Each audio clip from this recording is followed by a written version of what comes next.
তালের যে কোনো রেসিপি কিন্তু বেশ ভালোই লাগে, সেই রকম একটা রেসিপি আমি আজ নিয়ে চলে এসেছি। তালের পিঠে খেতে তো ভীষণই ভালো হয় আর মুখে দিলে একদম মিলিয়ে যাবে।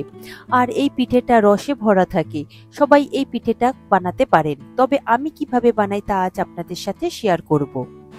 নমস্কার বন্ধুরা, কিচেন টেকনিকে আপনাদের সবাইকে স্বাগত। আমি মধুমিতা। আজ নিয়ে এসেছি একটা দারুণ স্বাদের রেসিপি, চলুন দেখে নেওয়া যাক। তালের পিঠের জন্য এখানে আমি মেজারিং কাপের হাফ কাপ পরিমাণে তালের পাল্প নিয়েছি, আর নিয়েছি ওই মেজারিং কাপের হাফ কাপ পরিমাণে সুজি। আমি এই মেজারিং কাপের মাপে নিয়েছি।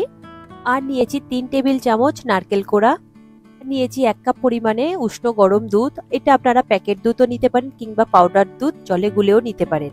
আর নিয়েছি 1.5 কাপ পরিমাণে চালের গুঁড়ো, আর নিয়েছি 1.5 কাপ চিনি। এটা রসে শিরাটা তৈরি করব।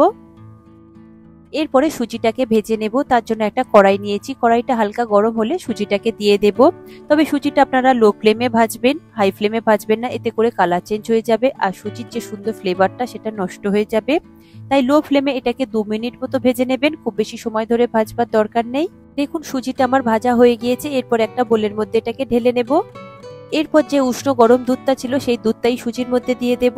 তবে দুধটা যেন একটু উষ্ণ গরম হয়, এতে করে সুজিটা খুব সুন্দরভাবে ফুলে যাবে। দুধটা দেওয়ার পরে দুধ আর সুজিটা খুব ভালো করে মিশিয়ে নেবেন, যাতে সুজিটা কোনো রকম ভাবে দলা না থাকে। দেখুন আমি খুব ভালো করে মিশিয়ে নিয়েছি। এরপর এটাকে ঢেকে রেখে দেব 10 মিনিটের জন্য। পর ওই কড়াতেই আমি দিয়ে দেব তালের পাল্প। তালের পাল্পটা দিয়ে গ্যাসের ফ্লেমটা লোতে দিয়ে তালের পাল্পটাকে 1 মিনিট মতো একটু নাড়াচাড়া করে নেব। এরপরে দিয়ে দেব স্বাদ অনুযায়ী নুন। নুনটা দেওয়ার পরে আরো একবার খুব ভালো করে নাড়াচাড়া করে নেব। দেখুন খুব ভালো করে মিশিয়ে নিয়েছি। এরপরে দিয়ে দেব নারকেল কোড়া। নারকেল কোড়াটা দিয়েও খুব ভালো করে একটু মিশাতে থাকবো যতক্ষণ না একটু শুকনো হয়ে আসছে। এর যে এক্সট্রা রসটা রয়েছে সেটাকে শুকনো করে নিতে হবে। তবে এই সময় আপনারা কিন্তু গ্যাসের ফ্লেমটাকে লোতে রাখবেন, তা না হলে এই তালের ক্ষীরটা কিন্তু পুড়ে যেতে পারে কিংবা কড়াই গায়ে লেগে যেতে পারে, তখন কিন্তু একদমই ভালো লাগবে না। তাই দেখুন রেডি হয়ে গিয়েছে, একদমই ড্রাই হয়ে গিয়েছে। এরপর এটাকে নিয়ে আমি ওই দুধ আর সুজির মধ্যে দিয়ে দেব। তার আগে আমি দেখুন দুধের ঢাকনাটা খুলে দেখব। দেখুন সুজিটা কত সুন্দরভাবে ফুলে গিয়েছে, দুধটা পুরোটাই প্রায় টেনে নিয়েছে। এরপরে আমি এই তালের ক্ষীরটাকে ওই দুধের মধ্যে দিয়ে দেব।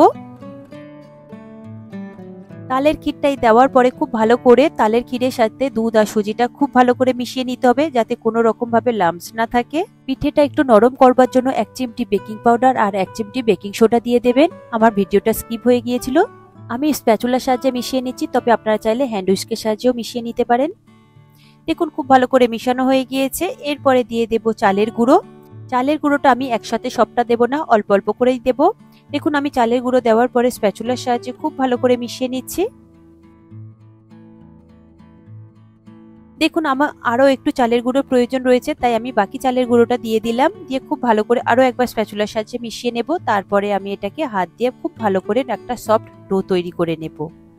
দেখুন আমি হাত দিয়ে একটা সফট ডো তৈরি করে নিচ্ছি। যদি এখানে আপনাদের চালের গুঁড়োর প্রয়োজন হয় তাহলে অল্প করে আপনারা একটু চালের গুঁড়ো দিয়ে দিতে পারেন। দেখুন আমার আর চালের গুঁড়োর প্রয়োজন হয়নি, ওই 1.5 কাপ চালের গুঁড়োতেই আমার হয়ে গিয়েছে। আমি দেখুন একটা সফট ডো তৈরি করে নিয়েছি। এরপরে এটাকে আমি ঢেকে একটু রেখে দেব। এরপর আমি চিনি শিরাটা তৈরি করে নেব। তার জন্য আমি 1.5 কাপ পরিমাণে চিনি নিয়েছি। চিনিটাকে আমি প্রথমে একটা সসপ্যানের মধ্যে দিয়ে দেব। দিয়ে তারপর আমি 1 কাপ পরিমাণে জল দেব। আর দেব 1 চা চামচ মৌরি, দেব হাফ চা চামচ এলাচ গুঁড়ো। আপনারা চাইলে এখানে গোটা এলাচও দিতে পারেন ফাটিয়ে। এরপর গ্যাসের ফ্লেমটা হাইতে করে চিনির শিরাটাকে খুব ভালো করে ফুটিয়ে নেব। তবে এখানে একতার করবার দরকার নেই, একটু ঘন হলেই হবে। দেখুন চিনি শিরাটা রেডি হয়ে গিয়েছে। এরপরে গ্যাসের ফ্লেমটাকে বন্ধ করে দেব, দিয়ে এটাকে সরিয়ে রাখবো। এরপরে আমি ওই ডোটাকে দেখে নেব। দেখুন ডোটা কত সুন্দরভাবে সফট হয়ে গিয়েছে। আরো একবার আমি হাত দিয়ে মেখে নেব। নিয়ে এরপরে আমি দেখুন হাতে অল্প করে একটু ঘি লাগিয়ে নেব। ঘিটা আমি দুটো হাতে খুব ভালো করে মেখে নেব। এতে করে পিঠেটা গড়তে খুবই সুবিধা হবে আর সুন্দর একটা ফ্লেভার আসবে। তবে আপনারা চাইলে এখানে সাদা তেল দিয়েও করতে পারেন।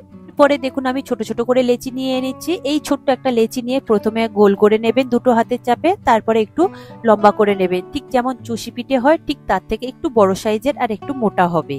দেখুন একটা পিঠের তৈরি করা হয়ে গিয়েছে, ঠিক এইরকমই তৈরি করবেন। এটাকে রেখে দিয়ে আমি আরো একবার পিঠে তৈরি করে দেখিয়ে দেব।